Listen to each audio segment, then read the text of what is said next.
Welcome to another podcast of the current situation Manchester United. Manchester United beat Sheriff by 2 goals to nil. As stated in my preview video yesterday, I wasn't even aware that the match would start at 3 o'clock, and it didn't start at 3 o'clock. It actually started, I'm guessing, about 12 o'clock and finish about some minutes after 2. So it didn't start at 3 o'clock, which would be the normal time for European matches, whether in Champions League or in the Euro League. But yeah, this started actually earlier because I was anticipating to be starting 3 o'clock, which I wouldn't watch it anyway because since the game was earlier, I would be at work, and if the game started at 3 o'clock, I would be coming from work. So I came up, I caught up with the highlights of the match. Manchester United, based on what I saw, we had some good moments. Sancho, speaking, I'm gonna touch on Sancho just a bit, and this is going to be in correlation to the latest England squad that Gareth Southgate has chosen for the pre-World Cup squad list. Now, in the game, based on what I saw, we pressed well. We had ball possession. Ericsson was pulling strings. I fuck his assist for Sancho's goal was just sublime, man. My man just is like one of those Ozas. I don't even know if I can do it. It's like you just you put your foot to the ball and it's not on the ground, but it's slightly off the ground into the path of the forward. And Sancho took it well. He took it down well, just like a world class centre forward, and he scored that world class finish. So that was 1-0 to Manchester United. He could have gotten another goal, but that was saved by the captain of Sheriff. I guess he is the main chief, isn't he, of the Sheriff company. But yeah, he almost got a second goal. It was off the line, isn't it? So yeah, Sancho has been in a good amount of form. CR7 got a goal from the penalty spot. Bruno got a few chances. Bruno Fernandes played well. Screw the opposition for a bit. Person won't say, okay, he played well because of the opposition. Screw that. That has nothing. Yeah, that could play a part, but the fact is that he played well. Because if the fact is, if he didn't play well, or if he didn't play good, you guys would still be on his back anyway, criticizing him. So what difference does it really make at the end of the day? So yes, he did good against Sheriff. I'm always. Hey, if I've been saying Sheffield up until this point, you have to see that, brother, because I'm always getting mixed up with Sheffield and Sheffield. They could be a correlation, but I would know that because I'm not related to them. But yeah, Sheriff. Yeah, we beat them 2-0, and Bruno Fernandes was putting. Yeah, he was having a good game. Why was it was Scott McTominay? Dudes, my man was getting beaten by League 3 players by Sheriff.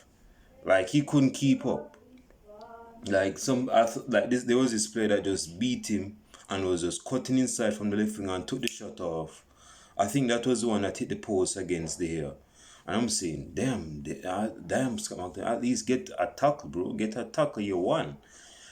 So yeah, that could have been a goal conceded, but it hit the Emirate, it hit the post. What else? What else? Oh, speaking of Cristiano Ronaldo's penalty, this is why you have to love football, Twitter and football fans, period, because persons were not happy with the way how Cristiano Ronaldo celebrated that goal, particularly the opposition and the opponents we played against. Person were saying, man, this guy is celebrating as if he won the World Cup with Portugal in his last ever World Cup. This dude is celebrating against like a League 3 side, that got in the Euro League for some reason, and why is he celebrating against his side? Listen, bro, I don't know if most of you guys have ever played football, or if some of you guys have ever played football or not, and I'll tell you this, dude. Even if you're a forward, I'll play forward. I don't play semi-pro. I don't play even professional. I just play, Sunday football matches, isn't me?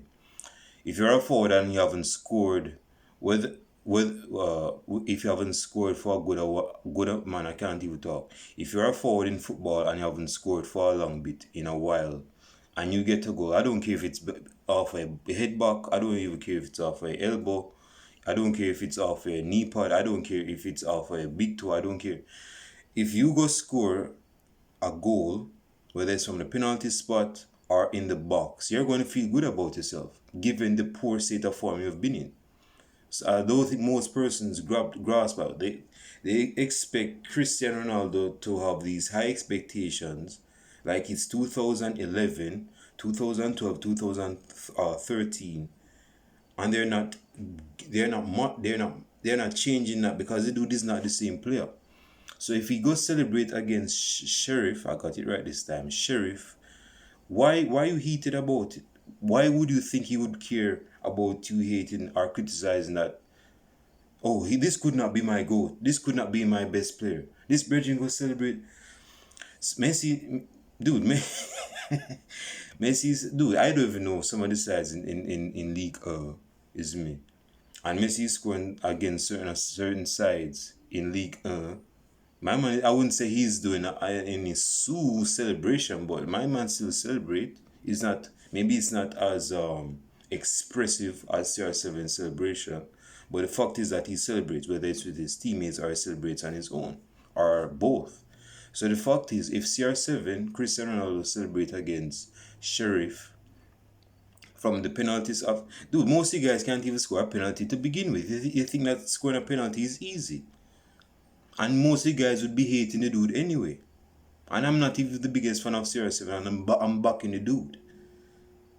If Cristiano Ronaldo missed that penalty, my man would have been in more hot boiling water. And he's already in hot water because persons are saying, okay, this dude is not one wash up. He's just finito pronto. He can't play football anymore. He needs to like retire and just, live life in the Bahamas or so. So if he missed, you guys would be criticizing him anyway. And the fact that he scored, you guys still criticize him anyway. So you guys are just plain haters, man. I don't care if some of you guys are United supporters or even if rival supporters go still hate. But if you are Barcelona fans, then I can see why you hate the dude. Is me. But the fact is, if he missed that penalty, you guys would be even criticizing him more. So he has no room for.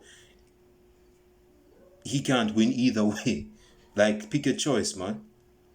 I'm not even the biggest fan of CR7, but I have to stand up for the dude because that dude. If you guys are criticizing the fact that he's celebrating a penalty, penalties aren't easy to score. Penalties aren't easy to score. If you guys have played football, you would know that. You should know that if you're a striker, or if you have played football semi-pro. Scoring penalties ain't easy, man. Another thing. This was a goal that CR7 needed to score to break his ducks and his clean sheet, because my man has been on clean sheets and he's no goalkeeper. So he needed that goal to at least give him confidence to go on and score goals. Most of you guys don't know that. I don't care again. I don't care if it's off your head, your earlobe. I don't care if it's off your head back or wherever. If the goal scorer and you're a striker that hasn't scored since season, you're going to feel good about yourself because you're a striker and that's your main bread and butter, is to score goals. It doesn't matter if you have played trash or play well in the 87th minute, but in the 89th minute you get a goal. You're still going to feel good about yourself even though you had a stinker. And that's the same of scoring goals, man, if you're a striker.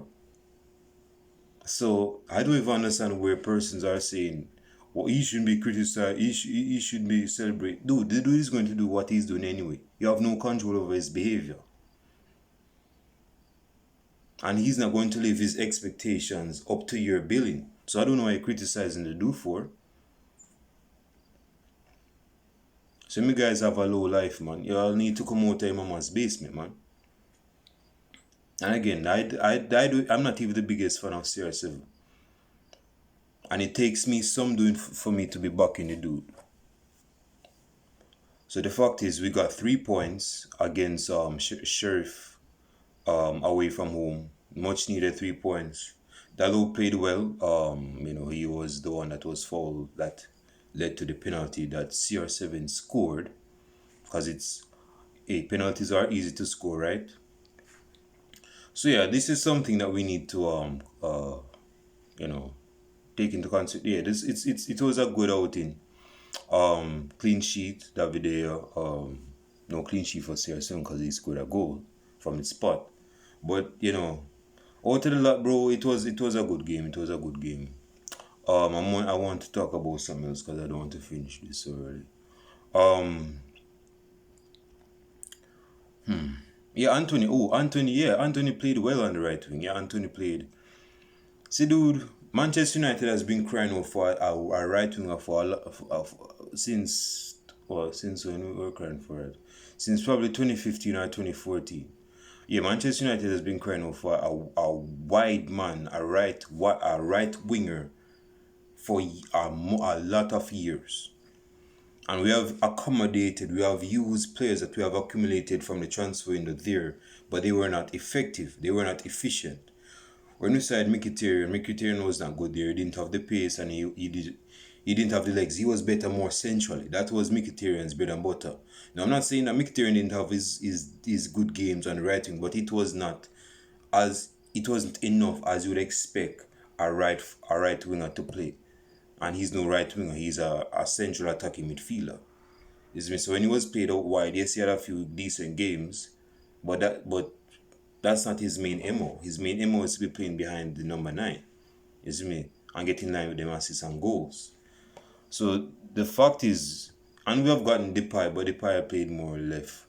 Daniel James was a hit and not a hit and miss. That was just a project that failed miserably. I don't even know where Ole Gunnar Solskjaer signed the dude. He probably felt bad for the dude because if you guys have history, if you guys remember history, Daniel James, when he signed for Manchester United, his father died. So I guess Ole Gunnar Solskjaer, he wanted to play the father role, by signing this brethren from Swansea that played in the championship and be his father. So he probably felt bad for Daniel James and he go sign him and bring him to Manchester United. That Daniel James is no Manchester United quality winger, man, and we have seen that. He's no chance skills. I can't even remember that name. That winger that used to play for Manchester United in the 90s. So the fact is, we have had wingers over the years, but they were just not adding up. Now with that, we have Anthony. Anthony's adding balance. He can cut in and shoot, and he's also going to the byline and putting the balls in. And if he cuts in, he's going to look out for a pass, which he did for Sancho that almost scored. So we're looking like a good side. It took a while. You see me? It took a while for us to wait, but good things come to those that wait. But we're seeing that Manchester United is actually transitioning, and that is what we need to see. This side is improving. Harry Maguire is not starting games. Matter of fact, before I go after, I've somewhat did a rant on CR7 and his criticism on his penalty. Let me continue a rant on this Gareth Southgate youth that left out Sancho and Rashford out of the squad list.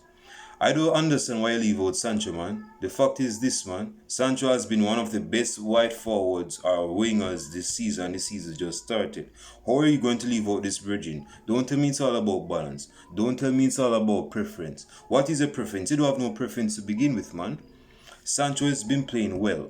Mason Greenwood, when he was playing football, it's been a while my man has been playing football. You have been picking this dude because we were talking about, persons don't know what's happening behind the scenes and we're keeping close tabs on him. What close tabs are you keeping on the dude? What are you watching? What are you watching of the dude? If he was playing in England, he would have probably had over at least 10 goals already. If he was playing as a striker. England has good attacking wide men that can assist the strikers. And Mason Greenwood should have got... Dude, I don't even think my man has at least one official game for England, Mason Greenwood. And on this Jadon Sancho stuff, why are you leaving out Jadon Sancho? Why are you leaving out Jadon Sancho? Give me a viable reason. I wouldn't be even surprised if Sterling, to be honest with Sterling deserves it. Sterling has been doing decent in a struggling Chelsea side this season. But dude, why are you leaving Jadon Sancho? Jadon Sancho ain't injured. Jadon Sancho ain't suspended. Jadon Sancho is not in a poor dip of form. So why are you going to leave out this Bridging out of your squad when he's probably the best wide guy you have in your squad? He's better than Sterling talent-wise. Now that talent is everything because what you put on the pitch speaks for itself. But again, bro, if you're talking about viable, good options, put this Bridging in your squad list. I'm not saying this dude have to be starting every game, but at least put him in there. Because when Sterling get injured, who you go play? Which other white guy hold on, let me go check up the England squad. Cause when Sterling get injured, or when someone go clip Sterling foot, say Sterling go fall to the ground, and he's going to yeah. So let me see this, cause this is not even looking good, and I'm pretty sure that at Harry Maguire is called up. Harry Maguire is called up, and Harry Maguire hasn't been playing much this season. Now, as it relates to, yes, Rashford, I can see with Rashford because Rashford is injured. But I have a feeling, my trick is telling me that even if Rashford wasn't injured, you would have left him out anyway. But I'm going to give you a pause on that because he's injured. But let us see the players. Okay, you call up Ivan Toney. I can see Ivan Toney has been very good this season. Man got a poker. I think he scored 4 goals in a game or something. He definitely got a trick. You called up Calvert-Lewin. Yeah, I believe so. You have Bellingham from Dortmund. Kieran Trippier. Yeah, he's playing wide. He can play outright. No, some persons might say, well, brethren, the fact is that England plays 3 at the back. And the wing backs are not necessarily wingers because they have to drop back and defend when they're out of position. When they're not in possession of the ball. Sancho can play as an inside forward, bro. That's no excuse, man. And even if you're starting with with 3-5-2 or whatever the case may be, he can come off the bench, man. He can come off the bench. Just because it starts on paper as a 3-5-2 doesn't mean that's going to be it's going to be stationary like that during the game. That's why you have football formation. That's why coaches are on the sideline trying to change things up. So I don't see why Sancho is really left out. I really don't see why he's left out. So I don't know if the dude bang your daughter or whatever and you didn't like that or what, but bro, that's inexcusable. Okay, you have Jack Grealish. Jack Grealish is a white player, but Jack Grealish hasn't been in the I'm not watching City games, so I don't know if he's playing or not. But still, man. You have Saka. Saka is a good call. Saka has been good this season for Arsenal. Yeah, bro. Again, you have Tam Abraham, Bowen from West Ham, Phil Foden. Yeah, that's good choice. He's been good. Jack Grealish, Harry Kane, Saka, Sterling, Ivan Toney. Put Sancho in there, man. Put Sancho in there. Why is Sancho left out? You're wasting time on the man's age, man. Why are you leaving Sancho out? Seriously. I'm being serious, man. I'm not even joking. This is not here from a Manchester United perspective. There are fans that even if I was not a Man United fan, and even if Sancho was not at Manchester United, I would even question why Sancho would be left out. Sancho is probably the best wide man bar Foden in the squad, and you left him out. And he's been one of our, not only Manchester United's best players, but he's been one of England's best players period this season. So yes, give me the reason why you left him out, man. What's the reason why you left him out? Okay, with Rashford again, I'm giving you a blind Rashford because even if Rashford wasn't here, I don't even think you would call him up anyway.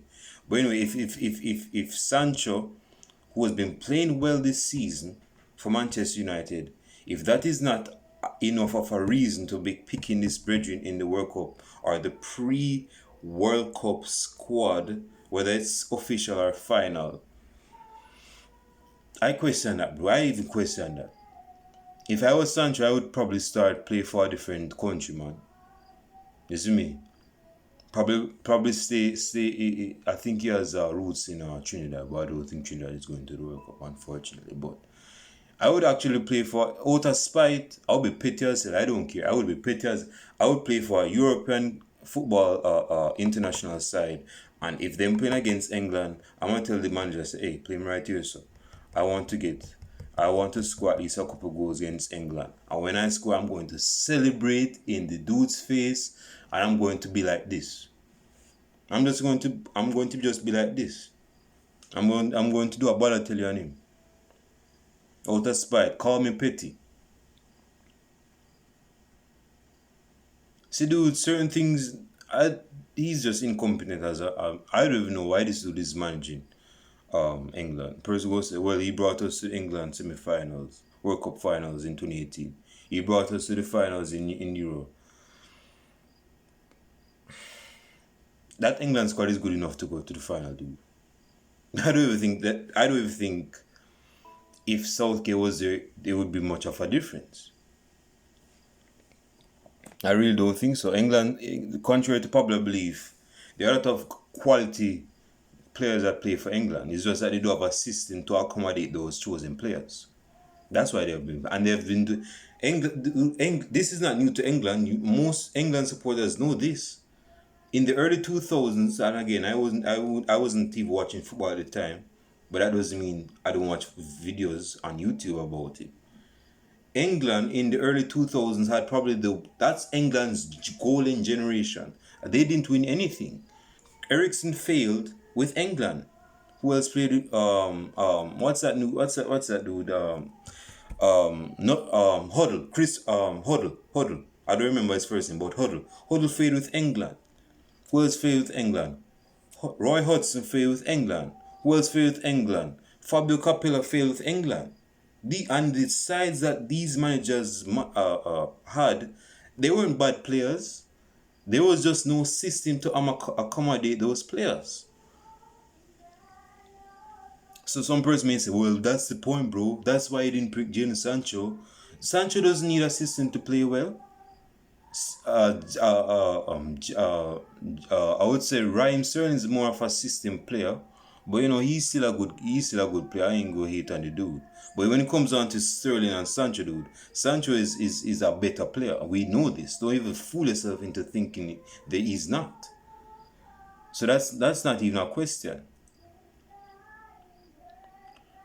So yeah, man, I'm perturbed by this decision. Again, I don't even support England, but this is not a biased opinion because of he's a Manchester United supporter and he wants the Man United players to get chosen. Plus, first you make the mistake. They are not my players. I'm not the manager. The fact is, even if, as I mentioned, even if I was a supporter of Manchester United, or even if Sancho was not Manchester United, I would even question why he was not chosen. Because that's just a dire, despicable decision. Why are you not picking this bridging for England? That don't make no sense, man. So, without getting any lengthy, I just wanted to put my 2 cents on that because it don't make no sense, man. If I was Jadon Sancho, I would be going crazy. I'd be going crazy. Here I am doing bits and bits for Manchester United this season. Yes, I was poor last season, and even when the games when I was good in, you left me out. This season I'm on my A game. I'm looking to continue on my A game. Now you want to put my A game to a halt because you're trying to find fault in my game. So you don't want me to gain experience for playing for England. So you left me out of the England squad. What kind of stuff is that? So yeah, man, you have to consider. Hey, girls, okay, man. Look, sort out yourself, man. Sort out yourself, man. That's messed up, man. I don't even know why I'll beef with. I think this is personal. I don't even think it's just beyond, squad choice or whatever. Or prefer. This is I think this is personal, man. I think this is personal. Even if Mason Green was playing ball, and my man hasn't been playing ball since January this year. If he was playing football and getting goals, I don't even think he would be choosing the dude. So I think this is a personal thing, man. You have to get out of your fragile ego, man, and be objective and stop being sentimental, picking your favorites. And that's one of the reasons why you're not going to do well with England this season and you go get Saka as England manager. Book it. If you think you're going to survive as England manager for next year, good luck. Good luck. I'll be the first person to tell you so when they sack you by after your dismissal in the World Cup. Hey, you might eat a humble pie and pick Sancho, and you might do decent. Not saying that Sancho changed everything in terms of the destiny in the World Cup, but the fact is he's a start, and he's very dynamic. He can play in different areas. He's not one-dimensional. Isn't it? So, yeah, you have to go sort that out, man. Hey, like and subscribe to the channel. If you have been enjoying this video, hit the like button. If you want to leave your comments down below, leave them in the comment sections. Leave them in the comment section below. Leave your comments in the comment section below. I'll show it to you guys I believe we have a game this weekend, but I believe it's postponed. It's against Leeds, but things may change up in a few bit. So we'll see how that works out. So yeah, I'm going to be doing a preview for you guys if we have any game this weekend. I'm out.